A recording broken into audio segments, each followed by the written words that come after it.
তো এই ঢাকা সিটির বুকে একটি বাড়ি বা প্লট থাকলে তৃতীয় যেই নাগরিক সুযোগ সুবিধা সেটা হচ্ছে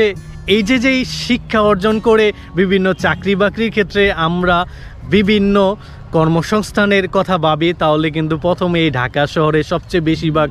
স্টুডেন্টরা চলে আসে এবং বাংলাদেশের কিন্তু অধিকাংশ ইউনিভার্সিটির ছাত্ররাই চায় ঢাকা শহরের ভালো একটা অফিসে জব করার জন্য, যেখান থেকে তার সংসারটা ভালোভাবে চালাতে পারবে এবং এছাড়াও কিন্তু ভালো একটি লাইফ স্পেন্ড করার জন্য এই ঢাকা শহরে সবাই এসে থাকে। আপনি যেখানেই লেখাপড়া করেন না কেন, অনেক সময় কিন্তু চাকরির ইন্টারভিউ কিংবা গেলে এই ঢাকা সিটিতে এসে আপনাকে বিভিন্ন কলেজে পরীক্ষা দিতে হয় এবং নিয়োগ পরীক্ষাগুলো যেগুলো হয়ে থাকে বেশিরভাগ কিন্তু ঢাকা সিটিতেই হয়ে থাকে। তবে ঢাকা সিটির বাইরে অন্য জেলাগুলোতেও যে হয়ে থাকে না সেটা আমি বলতেছি না, সব জেলাতেই মোটামুটি কম বেশি হয়। পাচ্ছেন যে ঢাকা সিটিতে একটি বাড়ি অথবা প্লট থাকলে তৃতীয় সুবিধাটাও কিন্তু সবার জন্য অনেক গুরুত্বপূর্ণ